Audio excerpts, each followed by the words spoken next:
जय हिंद दोस्तों। Math class में आप लोगों का स्वागत है। मैथ टैबलेट में हम लोग उन चीज़ों पे चर्चा करेंगे जो क्लास 10th के बोर्ड एग्जाम में पूछा जाता है। तो चलिए दोस्तों, आज का पहला सवाल है हम लोग को, यूक्लिड विभाजन के नियम से HCF ज्ञात कीजिए। बहुत बच्चों को दिक्कत होता है और ये कोर्स सिर्फ बोर्ड एग्जाम के लिए बनाया गया है और इसमें हम लोग सिर्फ उन क्वेश्चनों को देखेंगे जो बोर्ड एग्जाम में महत्वपूर्ण है और पूछे जाते हैं, हर साल पूछे जाते हैं। तो HCF भी एक पूछा जाएगा, 2 मार्क के क्वेश्चन में पूछा जाता है। तो चलिए हम लोग देखते हैं कि कैसे बनता है। पहला सवाल है 135 और 225, इसको हम लोग कैसे बनाएंगे। तो आप लोग को पता है HCF निकालने के लिए आप लोगों को होता है, लेकिन उस नियम से नहीं, हम लोग को यूक्लिड विभाजन के नियम से बनाना है। तो हम लोग क्या करेंगे, पहले उस नियम से बनाते हैं, उसके बाद इस नियम से बनाएंगे। पहला वाला नियम था हमारा 135 और 225, कितना एक बार में लगेगा 135। इसको अगर करते हैं तो 0 9 ये कट गया। इधर हम लोग उतारेंगे कितना 135, एक बार में इधर भी लगेगा 90। अगर इसको घटा दें तो कितना होता है 5 और ये हो जाएगा 4। ठीक, अब ये जो बचा हुआ है तो ये 90 यहाँ पे उतरेगा। इसी तरह से हम लोग बनाते हैं 45 दूर 90 कट गए। लेकिन इस नियम से तो हम लोग को नहीं कह रहा है, हम लोग तो ये नियम पढ़े हुए, लेकिन हम लोग को कह रहा है यूक्लिड विभाजन के नियम से। तो इस नियम में हम लोग क्या करते हैं, इस नियम से बनाते हैं। तो देखिए 225 का हम लोग को करना है, 225 इक्वल 135 से भागा दिया है तो 135 और गुना करेंगे 8, 135 गुना 1 और प्लस जितना शेष इसका बचा हुआ है उसको हम लोग क्या करते हैं, प्लस करेंगे। ठीक, उसके बाद हम लोग को यहाँ पे 135 आया है तो 135 लिखेंगे, 135 इक्वल और 90 से भागा दिए हैं तो 90 लिखेंगे गुना 1 और प्लस शेष कितना बचा हुआ है 45 करेंगे। उसके बाद हम लोग को यहाँ पे 90 आया है, 90 इक्वल 90 में 45 से भागा दिए हैं गुना 2 और प्लस शेष कितना 0। ये क्रम हम लोग तब तक करता रहेंगे जब तक ये प्लस में 0 ना आ, शेष मेरा 0 नहीं आता, तब तक हम लोग इस नियम से करेंगे। और इसका HCF जो होगा तो हम लोग को आंसर लिखना होगा, अतः HCF बराबर यहाँ पे जितना आएगा 45 तो 45 हम लोग लिखेंगे। ये हमारा आंसर हो गया। बहुत आसान सा तरीका है और ये एग्जाम में पूछा जाता है 2 मार्क के क्वेश्चन में।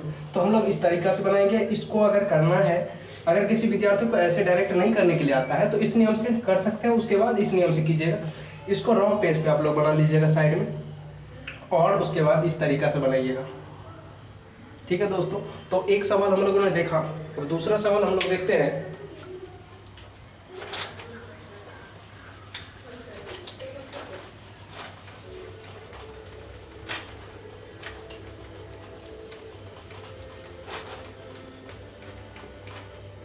दूसरा सवाल है हमारा, और अच्छे से तैयारी कीजिए। मैथ का सभी कोर्स इस चैनल पे अवेलेबल होगा।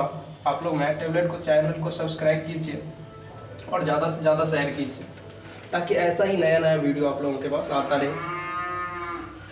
तो चलिए दोस्तों, 420 में 130 से करना है 3, कितना आएगा 300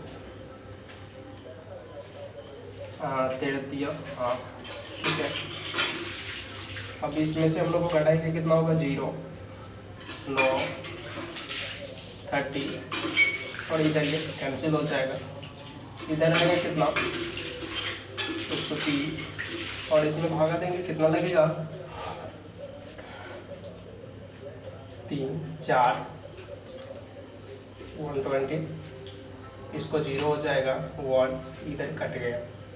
उसके बाद यहाँ से देखेंगे 30, ये आएगा 3 बार में 30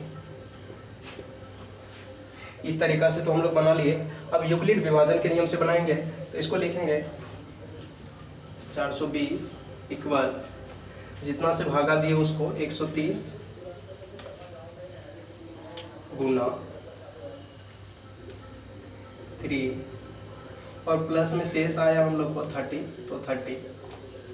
उसके बाद हम लोग को 130 का करना है, 130 इक्वल 30 गुना 4 और प्लस 10। फिर से आ रहा है, अभी तक 0 नहीं आया है, तो हम लोग 30 का कर लेते हैं। कितना होगा, भागा दिए 10 से 10 गुना 3 और प्लस शेष आया 0। ये देखिए उस सवाल में भी हम लोग को शेष आया था 0 और इस सवाल में भी हम लोग को शेष आया है 0। इसका मतलब मेरा सवाल HCF सही हो रहा है। तो इसको हम लोग HCF में क्या लिखेंगे, अतः HCF बराबर हो गया कितना, 10 आया, तो 10 हमारा आंसर हो जाएगा। तो दोस्तों देखिए बहुत आसान से सवाल है और ये बोर्ड एग्जाम के लिए बहुत इंपॉर्टेंट है, हर साल पूछा जाता है। ये आप लोगों को हम क्रैश कोर्स करा रहे हैं, जो हर दिन नया नया वीडियो लाते रहेंगे और इसी तरह से जो बोर्ड एग्जाम में पूछा जाता है 100% पूछा जाता है, उन सब क्वेश्चनों को हम लोग साथ में देखेंगे। तो आप लोग इस चैनल को सब्सक्राइब कीजिए, लाइक कीजिए और ज़्यादा से ज़्यादा शेयर कीजिए, ताकि मुझे भी मोटिवेशन मिले। इससे ज़्यादा कुछ होता नहीं, आप लोग लाइक कर देते हैं, चैनल को सब्सक्राइब कर लेते हैं, तो इससे कुछ नहीं होता है। ज़्यादा से ज़्यादा हम लोग क्या होता है, मोटिवेशन मिलता है। तो इस तरीक़ा से हम लोग आज ने 2 क्वेश्चन देखा, कल देखेंगे इससे आगे क्या पढ़ना है। तो तब तक के लिए जय हिंद दोस्तों।